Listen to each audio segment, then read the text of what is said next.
É isso que Deus quer fazer nesta noite nas nossas vidas, irmãos. Isso que Ele quer fazer. 3 trocas que Deus quer fazer com você nesta noite, irmãos. 3 trocas que a palavra de Deus nos fala. Isaías 61, versículo 3, se você quiser acompanhar na sua Bíblia. Isaías 61, versículo 3. Você que tem a sua Bíblia pode acompanhar. Você que não tem pode acompanhar aqui. Já está o texto ali. Que o Espírito Santo de Deus venha me dar o teu coração nesta noite.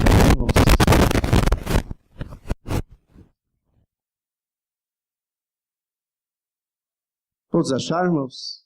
Diz assim: a ordenar acerca dos tristes de Sião, que se lhe dê glória em vez de cinza, óleo de gozo em vez de tristeza, vestes de louvor em vez de espírito angustiado, a fim de que se chamem árvores de justiça, plantações do Senhor, para que Ele seja glorificado. Amém, irmãos? Vamos orar. Pai, fala conosco nesta noite.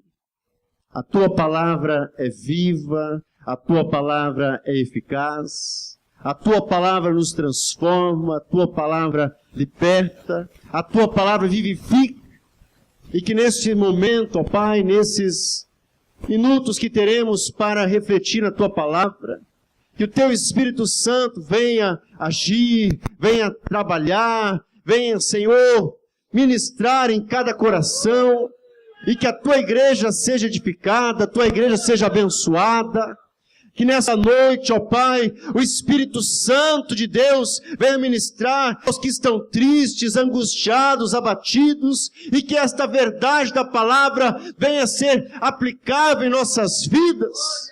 Que haja essa troca, Senhor, uma coroa em vez de cinzas, óleo de alegria em vez de pranto, e vestes de louvor em vez de espírito angustiado. Esse é o desejo do nosso coração, e o Espírito Santo tem liberdade de agir, de operar em nosso meio. Fala conosco, Senhor, precisamos ouvir a Tua voz. Amém, amém. Pode sentar, queridos, obrigado.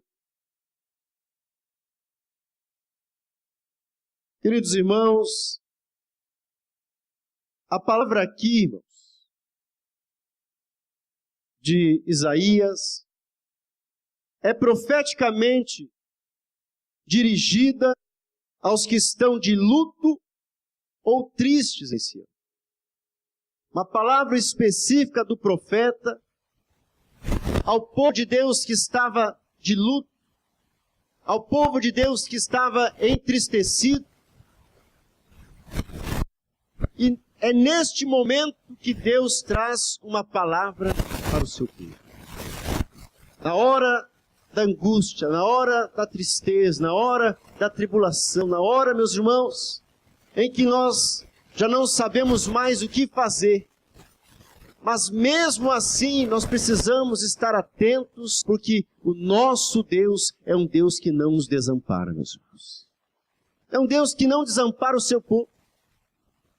E nós precisamos, então, estar atentos àquilo que Deus quer fazer nas nossas vidas. Aqui, meus irmãos, Deus se propôs a fazer trocas com este povo. As trocas desejadas por Deus têm por objetivo mudar as suas vidas. O objetivo de Deus, mesmo na hora da angústia, mesmo na hora do desespero, era mudar a situação daquele povo. É isso, meus irmãos, que Deus deseja fazer na minha vida e na sua vida. Ele quer mudar a nossa sorte, meus irmãos. E Deus é especialista nisso, em mudar as situações. Deus é especialista em transformar o caos em bênção. E nós temos que ter esta certeza dos nossos corações, temos que ter esta convicção. O objetivo de Deus, irmãos, é que sejamos conhecidos como carvalhos de justiça. É o que diz nesse texto de Isaías que nós acabamos de ler, fala que Deus quer nos dar coroa em vez de cinza, óleo de alegria em vez de pranto, vestes de louvor em vez de espírito angustiado, a fim de que se chamem carvalhos de justiça, plantados pelo Senhor para a sua glória. E é esse o propósito que Deus tem para a nossa vida, é esse o propósito que Deus tem para as nossas famílias, irmãos. Que nós sejamos como carvalhos de justiça plantados para refletir a glória do Senhor. É esse o propósito de Deus para nós. É isso que Deus quer do seu povo, é isso que Deus quer das famílias. Que sejamos, meus irmãos, carvalhos de justiça para a glória do Senhor. E será que nós temos retido realmente isso? Será que as nossas vidas têm refletido a glória do Senhor? Será que dentro das nossas casas, no nosso casamento, na nossa família, será que nós temos refletido a glória do Senhor? Serve para nós refletirmos nesta noite, como está a nossa vida, como está a nossa família. Se temos refletido a glória de Deus, ou estamos como este povo de Sião, angustiados, de luto por causa das perdas, das tribulações.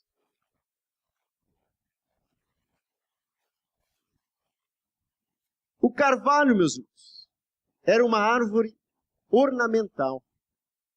Servia para ornamentar, enfeitar ambientes. E Deus quer nos fazer conhecidos, então, como carvalhos cheios da sua justiça, que espalham e refletem sua glória. Quantos querem ser como esse carvalho? Amém, irmãos? Ser como esse carvalho. Cheios da justiça de Deus, cheios da de Deus, e acima de tudo, meus irmãos, refletindo a glória de Deus. Amém, irmãos? Diga para o irmão que está ao seu lado aí, Deus quer que você reflita a sua glória. Diga para ele, Senhor, Deus quer que você reflita a sua glória. Deus quer que a sua família reflita a glória de Deus. Amém, irmãos? Carvalhos, então, de justiça. Mas para isso, meus irmãos, Ele quer fazer 3 trocas, então. Primeiro, meus irmãos, Deus quer trocar cinzas por coroas. Deus quer trocar, meu irmão, minha irmã, as tuas cinzas por coroas. Ornamentos em vez de cinzas. Isto é algo tremendo, irmãos, que Deus quer e pode fazer nas nossas vidas. Trocar cinzas por coroas. As cinzas representavam a lamentação e a tristeza pelas perdas. Quantas pessoas estão vivendo apenas de cinzas? Quantas pessoas vivem apenas das cinzas que restaram de um casamento, de uma frustração, de um relacionamento que não deu certo, de uma frustração na família? Muitas pessoas vivendo hoje apenas de cinzas, cinzas que restaram de algo que um dia estava ali, trazendo alegria, trazendo um ambiente feliz, mas que foi destruído, o inimigo destruiu e restaram apenas cinzas. Muitas pessoas, então, estão vivendo de cinzas. Estas cinzas representam para nós a destruição e as perdas. Quantos de nós já perdemos coisas importantes? E é horrível ficar privado de alguma coisa que possuímos.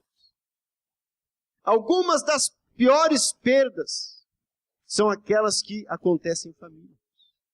Por isso, nesta noite, irmãos, e sempre, todos os 4 domingos, nós clamamos pela nossa família, colocamos a nossa família no altar de Deus, irmãos.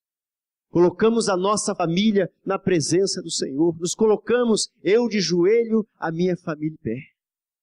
E nós precisamos levantar esta bandeira pela nossa família, porque Satanás tem tentado deixar apenas cinzas nas famílias. Roubar a alegria, roubar as coroas, roubar a glória da família. Por isso nós precisamos levantar esta bandeira. Precisamos estar atentos, precisamos dobrar os nossos joelhos, nos colocar na brecha. A perda de Lázaro comoveu Marta, Maria e até o próprio Cristo.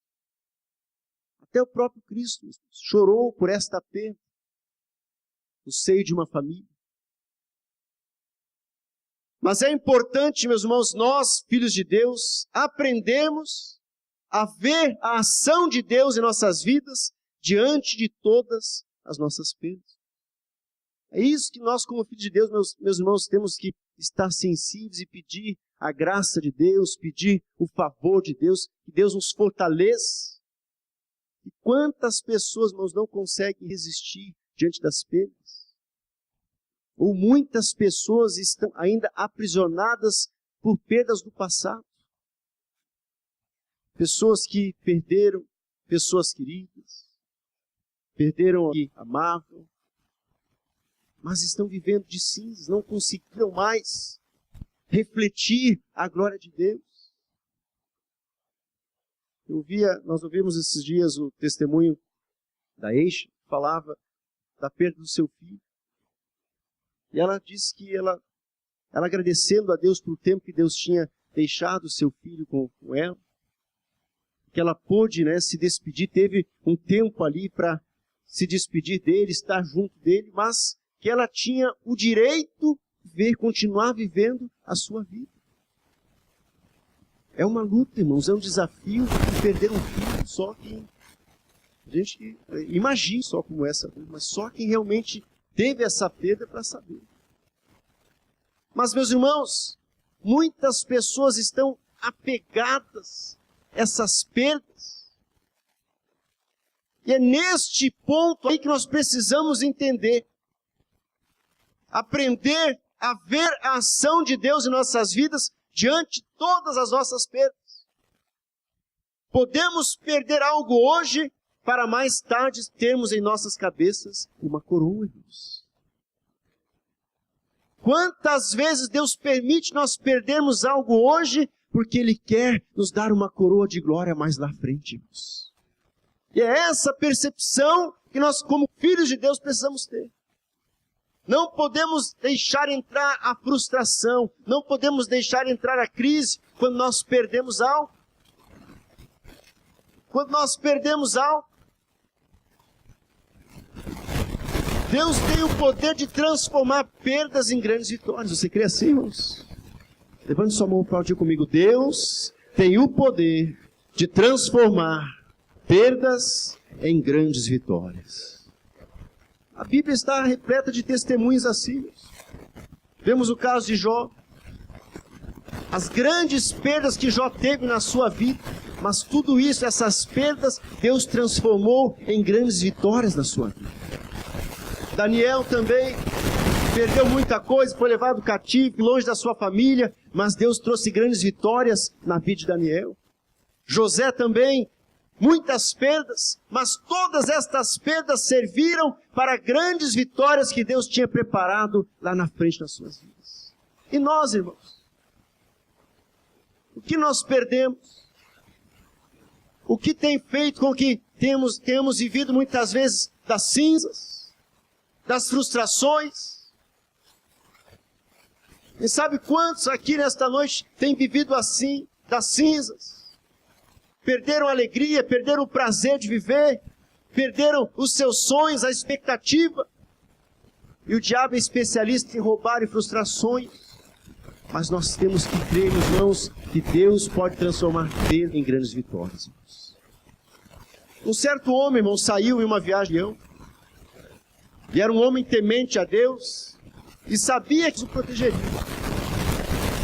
Durante a viagem, quando sobrevoava o mar, um dos motores falhou e o piloto teve que fazer um pouso forçado no oceano. Quase todos morreram, mas o homem conseguiu agarrar-se a alguma coisa que o conservasse em cima da água. Ficou boiando à deriva durante muito tempo, até que chegou a uma ilha não habitada. E ao chegar a essa praia, cansado, porém vivo, agradeceu a Deus por esse livramento maravilhoso da morte. Ele conseguiu se alimentar de peixes e ervas, conseguiu derrubar algumas árvores, com muito esforço, conseguiu construir uma casinha para ele, para se proteger das chuvas, dos animais selvagens. Não era bem uma casa, mas um abrigo tosco, com paus e folhas. Isso significava proteção. Ele ficou todo satisfeito, uma vez agradeceu a Deus, porque agora podia dormir sem medo dos animais selvagens que talvez pudessem existir na ilha. Um dia, ele estava pescando, e quando terminou, havia apanhado muitos. Assim comia comida abundante, estava satisfeito com o resultado da pesca. Porém, ao voltar-se na direção de sua casa, qual tamanha não foi a sua decepção, ao ver sua casa toda incendiada. E claro, meus irmãos, ele se sentou em uma pedra chorando e dizendo em prantos: meu Deus, por que isso foi acontecer? Como é que o Senhor podia deixar isso acontecer comigo? O Senhor sabe que eu preciso muito desta casa para poder me abrigar, e o Senhor deixou minha casa se queimar todinha. Meu Deus, o Senhor não tem compaixão de mim? E neste mesmo momento, uma mão pousou no seu ombro e ele ouviu uma voz dizendo: vamos, rapaz. Ele pasmou, olhou, assustado: vamos. Ele se virou para ver quem estava falando com ele. E qual não foi sua surpresa quando viu em sua frente um marinheiro todo fardado dizendo: nós viemos te buscar. Nós viemos te buscar. Espantado: mas como isso é possível? Como isso é possível? Como vocês souberam que eu estava aqui? E o marinheiro disse: ora, meu amigo, vimos os seus sinais de fumaça pedindo socorro. O capitão ordenou que o navio parasse e me mandou vir lhe buscar naquele barco ali adiante. Olha só, irmãos. Os dois entraram no barco e assim o homem foi para o navio que o levaria em segurança de volta para os seus queridos. Meus irmãos, aquele mal contribuiu para um bem maior. Aquele mal que na hora ali trouxe revolta, questionamentos para Deus, mas Deus não tem misericórdia de mim, destruiu a minha casa, servia de proteção. Mas aquele mal construiu para um bem maior. A casa daquele homem se queimou, porém tudo contribuiu para um bem maior. Hoje nós não entendemos o porquê deste problema, o porquê dessa adversidade, o porquê desta luta, em prantos, em lágrimas. Mas, meus irmãos, nós precisamos na palavra de Deus que diz, Romanos 8:28, que todas as coisas contribuem para o bem daqueles que amam a Deus. Todas as coisas contribuem para o bem daqueles que confiam no Senhor. Creia, meu irmão, minha irmã, que esta luta, essa adversidade que você está passando, está contribuindo para algo grande na sua vida. Está contribuindo para algo extraordinário na sua vida. Quantas vezes, irmãos, a nossa casa queima e nós gritamos como aquele homem gritou? Mas nós temos que entender, irmãos, que tudo coopera para o nosso bem. É como o pai e a mãe, né? Quando iam surrar, né? Dava aquelas varadas, está doendo mais em mim do que em ti, né? Está doendo mais em mim do que em ti. Mas ficava aqueles vergão na perna, assim, né? Das varadas, né? Eu dizia para o meu pai: duvido que esteja doendo mais em ti do que em mim, né? Duvido. Quem está sentindo a dor sou eu, né? Ah, mas está doendo mais. Mas quantas lições, irmãos. Quantas coisas. E Deus permite situações, irmãos. Deus permite tribulações para tratar o nosso caráter, para tratar a nossa vida. Às vezes, irmãos, é muito difícil aceitar isso, mas é assim mesmo. Em alguns momentos perdemos algo aqui para ganharmos uma porta aberta por Deus mais adiante. Você crê assim, irmãos? Perdemos algo hoje para ganhar uma porta aberta por Deus mais na frente, irmãos. Já pensou, irmão? Você já parou para pensar, às vezes, quando Deus diz não a algumas orações nossas? Deus sabe o que é melhor, irmãos. Deus sabe melhor. Imagina se Deus tivesse, quando Jesus orou, afasta de mim esse cálice de sofrimento. Se Deus tivesse, não tá, vou te livrar, nós lascado da Silva dos Santos, né? Vamos dizer só da Silva, né? Da Silva dos Santos, todos os sobrenomes que tem por aí. Se Deus tivesse dito sim naquela oração, mas Deus sabia que aquilo ali estava cooperando para o bem de toda a humanidade. A morte de Cristo trouxe expiação, trouxe salvação para todos nós. Algo, meus irmãos, uma perda ali que estava contribuindo para algo grandioso mais na frente. meus irmãos, mas o fato é que Deus quer trocar cinza por coroa. Vejamos o que diz ali em Tiago 1,12. Bem-aventurado o homem que suporta a tentação, porque quando for provado, receberá a coroa da vida, a qual o Senhor tem prometido aos que o amam. Você ama a Deus, irmãos? Então, meus irmãos, nós temos que resistir firmes. Bem-aventurado o homem que suporta com perseverança a provação, uma outra versão desse texto. Suportar com perseverança. Está passando por uma dificuldade, você tem chorado, mas persevere firme no Senhor. Aqueles que semeiam com lágrimas, com júbilo ceifarão e terão grandes bênçãos, vitórias, pois Deus é fiel para cumprir a sua palavra, Deus é fiel para cumprir as suas promessas. Persevere, meus irmãos, vamos perseverar no Senhor. Meus queridos, suporte as cinzas, porque depois Deus te coloca uma coroa na cabeça, irmãos.